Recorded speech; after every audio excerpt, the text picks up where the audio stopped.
Chapter 13 પરાજયની જીત. સાહિત્ય પ્રકાર ખંડકાવ્ય છે અને બારી બહારમાંથી લેવામાં આવેલું છે. પ્રહલાદ પારેખ જન્મ એમનો ભાવનગરમાં થયો. ગુજરાતી કાવ્ય સાહિત્યમાં 1940 પછી એમના બારી બહાર કાવ્ય સંગ્રહથી સૌંદર્યાભિમુખ કાવ્યધારા શરૂ થઈ. બારી બહાર સંગ્રહની બીજી આવૃત્તિમાં એમના સતવાણી કાવ્ય સંગ્રહના કાવ્યો સમાવી લેવાયા. ઉમાશંકર જોશીની પ્રસ્તાવનાનો લાભ આ બારી બહાર કાવ્ય સંગ્રહને મળ્યો છે. પછી એમના દીર્ઘ બાળ વાર્તાઓમાં રાજકુમારની શોધમાં અને કરુણાનો સ્વયંવર છે. પ્રશ્નો. મુદ્દાસર નોંધ લખો. અશોકનું પાત્રાલેખન. અશોક મગધ દેશનો પરાક્રમી રાજા હતો. તેણે કલિંગ પર ચડાઈ કરી અને યુદ્ધમાં જીત મેળવી, પણ કલિંગ નગરી સ્મશાનમાં ફેરવાઈ ગઈ. શરૂઆતમાં અશોક રાજાના મનમાં વિજયનો ગર્વ હતો. એણે જાણે પોતાની જીતને જોવા નગરીમાં પ્રવેશ કર્યો. કલિંગની ધરતી પર ચારે બાજુ મૃતદેહો જોઈને એનું હૃદય કાંપી ઉઠ્યું. એને થયું કે જાણે એ પોતાની વિજયગાથા શબોની લિપિમાં વાંચી રહ્યો છે. એ પોતાની જીતને સહન ન કરી શક્યો. એને પશ્ચાતાપ થયો. આટલા લોકોનો સંહાર કર્યો અને એમના જીવન ખંડિયર કરી દીધાનો એને પસ્તાવો થયો. જે જીતથી સ્મશાન ઊભા થાય એ કદી સાચી જીત ન કહેવાય. એના મનમાં મંથન ચાલ્યું. શું આમાં મારી મહત્તા છે? આ મારો વિજય છે? શું આને હું ગૌરવ ગણું? રાજાના મનમાં ઉચાટ થયો. એને થયું કે જે જીતની માનવીના હૈયા ન જીતી શકાય એ જીત નથી. જે જીતથી કશું નવીન સર્જન ન થાય એને જીત કેમ કહેવાય? તલવારની ધારથી મેળવેલી જીતમાં એને પોતાની હાર દેખાય છે. હવે એના મનમાં તલવારના બળે પોતાની સત્તા વિસ્તારવાની લાલચ રહી નથી.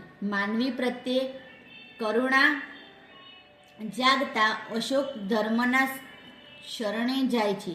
એ હિંસાનો માર્ગ છોડીને અહિંસાનો માર્ગ અપનાવે છે. આ ઊંડા મનોમંથન પછી અશોક તલવારને સદાને માટે મ્યાનમાં મૂકી દે છે.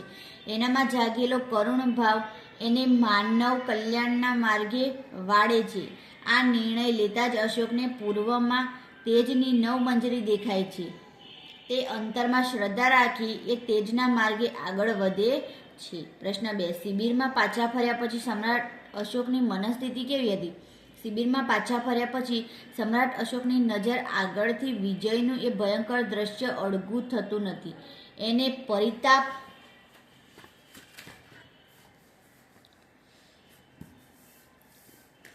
થાય છે કે આ યુદ્ધ જીતવા માટે એણે કેટલા માનવોનો સંહાર કર્યો, કેટલાયના જીવન ઉજાડી નાખ્યા. શું આમાં મારી મહત્તા છે? આ મારો વિજય છે? હું એને ગૌરવ ગણું? આ ધરતી ઉપર જઈ મારા વિજયને મનાવું? આ વિચારો એના મનને ઘેરી લીધું. રાજાના હૈયાને આ ઉચાટ જંપવા દેતો નથી. એ જીતનો ભાર સહી શકતા નથી. શિબિરમાં એ ઘડીક ઉઠે છે, ઘડીક બેસે છે, ઘડીક ફરે છે, પણ એના મનને ક્યાંય ચેન પડતું નથી. પ્રશ્ન 3. સમ્રાટ અશોક પોતાની જીત શા માટે ગણતા નથી? સમ્રાટ અશોકે યુદ્ધમાં જીત મેળવીને કલિંગ નગરીને સ્મશાનમાં ફેરવી નાખી હતી. કલિંગની સમગ્ર ધરતી પર મૃતદેહો પડ્યા હતા. જાણે શબોના શબ્દથી એની વિજયગાથા લખાઈ હતી. એણે અનેક માનવોનો સંહાર કર્યો હતો. એમના જીવન ઉજાડી નાખ્યા હતા. એના વિજયનું આ દ્રશ્ય બેકાર હતું. આ બિહામણું દ્રશ્ય જોયા પછી મનોમંથનને અંતે સમ્રાટ અશોકને સમજાયું કે આ જીતથી એ મનુષ્યોના હૈયા નથી જીતી શક્યા. આ જીતથી સત્તા વિસ્તારી શકાય, પણ એ સાચી જીત નથી. આથી સમ્રાટ અશોક પોતાની જીતને જીત ગણતા નથી. પ્રશ્ન 4. પરાજયની જીત કાવ્યને અંતે અશોકની કઈ ઉદાત્ત ભાવના વ્યક્ત થઈ છે. તો અશોક યુદ્ધ દ્વારા મળતી જીતને સાચી જીત માનતા નથી. જે જીત મનુષ્યના હૈયાને જીતી શકે એ સાચી જીતી ન શકે એ સાચી જીત નથી. કેવળ સત્તા વિસ્તારવા માટે યુદ્ધ કરવાથી જ જીત મળે છે, પરંતુ એને માટે માનવ મટી જાય છે એ જીત નહીં પણ હાર છે. સમ્રાટ અશોક માનવના હૈયાને અપનાવવા ઈચ્છે છે. માનવના કલ્યાણ માટે ધર્મના આદેશ પ્રમાણે હિંસાનો માર્ગ નહીં પણ અહિંસા અને કરુણાનો માર્ગ સાચો છે. પરાજયની જીત કાવ્યના અંતે અશોકની આ ઉદાત્ત ભાવના રજૂ થઈ છે. પ્રશ્ન 5, ટૂંકનોંધ લખો. યુદ્ધથી સામ્રાજ્ય જીતી શકાય છે, હૃદય નહીં. પરાજયની જીત કાવ્યને આધારે આ વિધાન સમજાવો. કલિંગ દેશ જીત્યા પછી અશોકને મનમાં વિજયનો ગર્વ થયો. મગધ દેશ તલવારની તીક્ષ્ણ ધારથી મળેલી જીત જાતે જોવા નીકળેલા અશોકે કલિંગ નગરી જાણે સ્મશાનમાં ફેરવાઈ ગયેલી જોઈ. ચારે બાજુ મૃતદેહો પડ્યા હતા. આ ભયંકર દ્રશ્ય જોઈને અશોકનું હૈયું કાંપી ઉઠ્યું. એને સમજાયું કે તલવારની ધારથી એટલે કે યુદ્ધથી સામ્રાજ્ય મેળવી શકાય છે, પણ હૃદયો નહીં. પ્રશ્ન 6, પરાજયની જીત શીર્ષકની યથાર્થતા સ્પષ્ટ કરો. પરાજયની જીત ખંડકાવ્યમાં સમ્રાટ અશોક પોતાની શૂરવીરતાને બળે કલિંગ દેશ જીતે છે. શરૂઆતમાં એને જીતનો ગર્વ થાય છે, પરંતુ એ ગર્વ લાંબો સમય ટકતો નથી. મગધ દેશની તલવારની તીક્ષ્ણ ધારે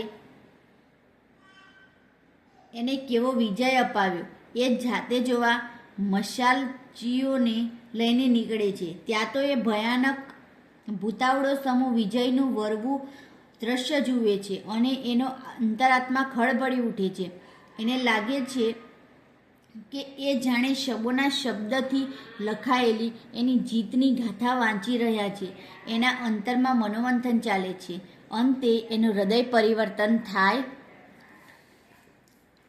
છે.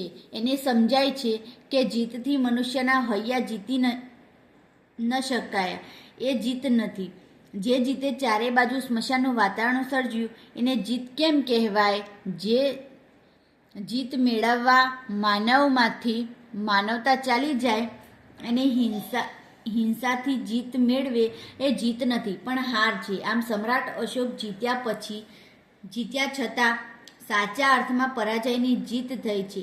તેને કારણે અશોકે માનવોના કલ્યાણ માટે હિંસાનો માર્ગ છોડી અહિંસા અને કરુણાનો માર્ગ સ્વીકાર્યો. આ દ્રષ્ટિએ પરાજયની જીત શીર્ષક સાર્થક છે.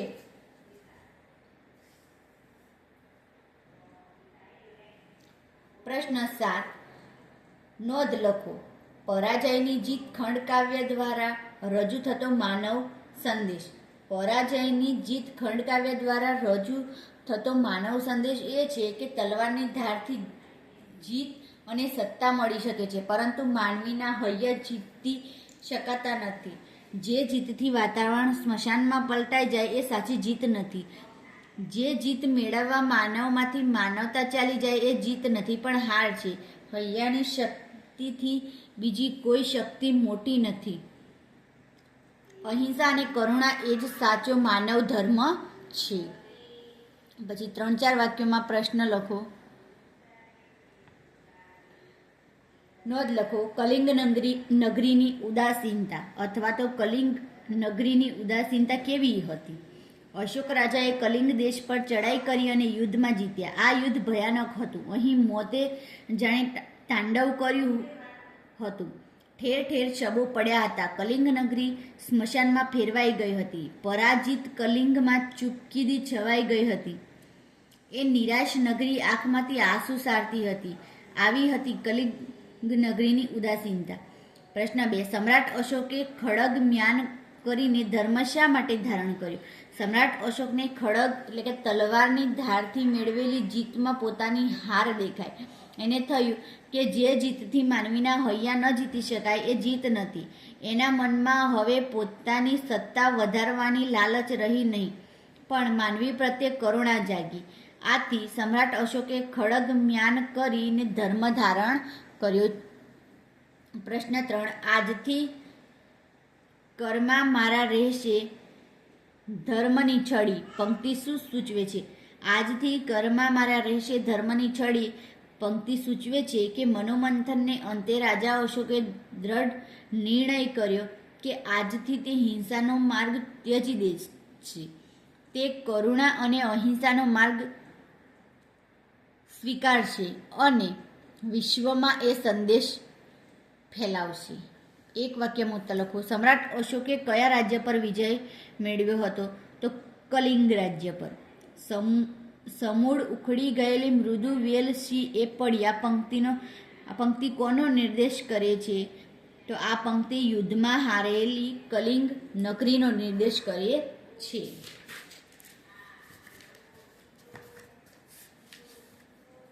સમ્રાટ અશોકની આંખોમાં શેની દીપ્તિ હતી? સમ્રાટ અશોકની આંખમાં જીત મેળવ્યાના અભિમાનની દીપ્તિ છે. વિજય પછી અશોકના મનમાં શો વિચાર સ્ફુર્યો? અશોકના મનમાં વિજય પછી તલવારની તીક્ષ્ણ ધારે કેવી જીત અપાવી એ જોવાનો વિચાર સ્ફુર્યો. સમ્રાટ અશોકની જીતની ગાથા શેનાથી લખાઈ હતી? તો કલિંગ નગરીની ધરતી પર પડેલા શબોથી લખાઈ હતી.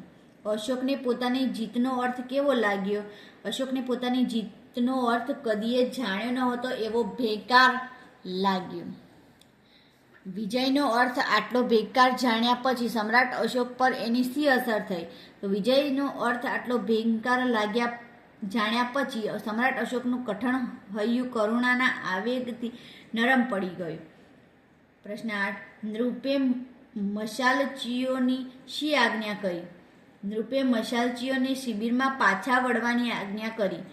9, મનોમંથનને અંતે અશોકને શું સમજાયું? મનોમંથનને અંતે અશોકને સમજાયું કે માનવ કલ્યાણ માટે શસ્ત્રો નહીં પણ અહિંસા અને કરુણા જરૂરી છે.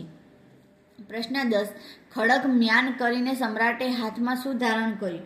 ખડગ મ્યાન કરીને સમ્રાટે હાથમાં ધર્મની છડી ધારણ કરી. હેતુલક્ષી પ્રશ્નો. પરાજયની જીતનું કાવ્ય સ્વરૂપ જણાવો. તો ખંડકાવ્ય. પરાજયની જીત કાવ્યના કવિ કોણ છે? તો પ્રહલાદ પારેખ. પરાજયની જીત કાવ્ય કવિના કયા કાવ્ય સંગ્રહમાંથી લીધું છે? તો બારી બહાર કાવ્ય સંગ્રહમાંથી. ગુજરાતી કાવ્ય સાહિત્યમાં સૌંદર્યાભિમુખ કાવ્યધારા કયા કવિથી શરૂ થઈ? તો પ્રહલાદ પારેખથી શરૂ થઈ. પરાજયની જીત ખંડકાવ્યમાં શો વિષય નિરૂપાયો છે? તો કલિંગના યુદ્ધને વિષય તરીકે નિરૂપ્યો છે. પછી વિકલ્પો. મગધના રાજવી અશોકે કયા રાજ્ય પર આક્રમણ કર્યું હતું? તો કલિંગ.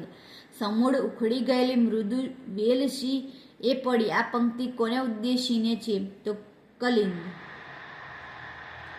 હાર એ હાર છે નક્કી. હાર શબ્દના કયા બે અર્થ અહીં છે? તો અહીં ફૂલહાર, ફૂલહાર.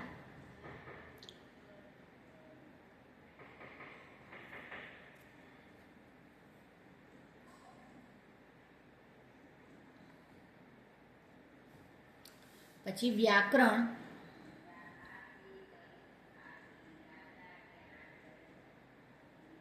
રાજા પ્રવેશેનું ભાવે વાક્ય રાજાથી પ્રવેશાય. જોઉં જાતે વિજયનું કર્મણી વાક્ય મારાથી વિજય જાતે જોવાય.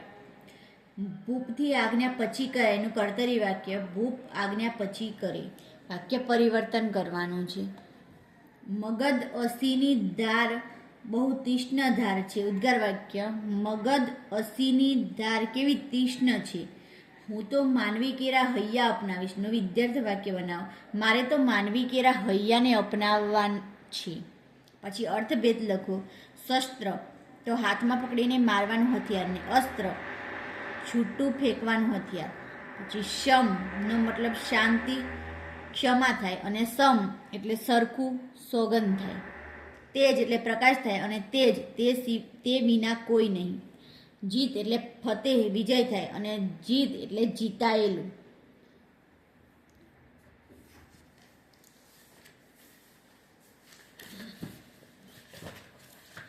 પછી સમાનાર્થી શબ્દો છે.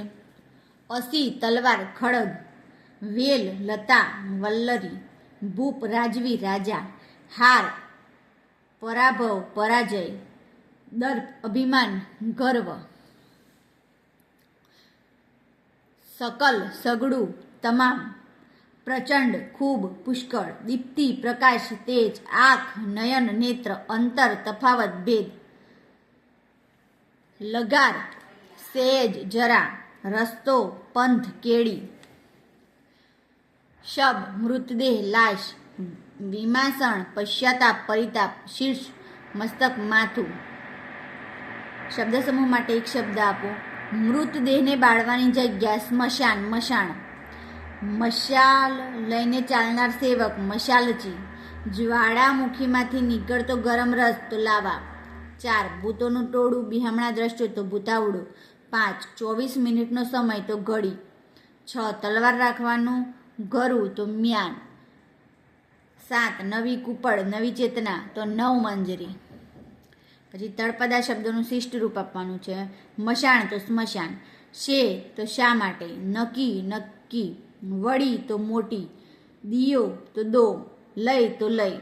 જે જોડણી સુધારીને લખવાનું છે. પછી રૂઢિપ્રયોગના અર્થ. આંખો ફેરવવી આમ તેમ જોવું. સુનિતાએ પર્સ શોધવા માટે આંખો ફેરવી. આંખથી અળગી ન કરી શકવું. દ્રશ્યો આંખ સામેથી દૂર ન થવા. આજે પણ બોમ્બ બ્લાસ્ટના દ્રશ્યો આંખ આગળથી કોઈ અળગા કરી શકતું નથી.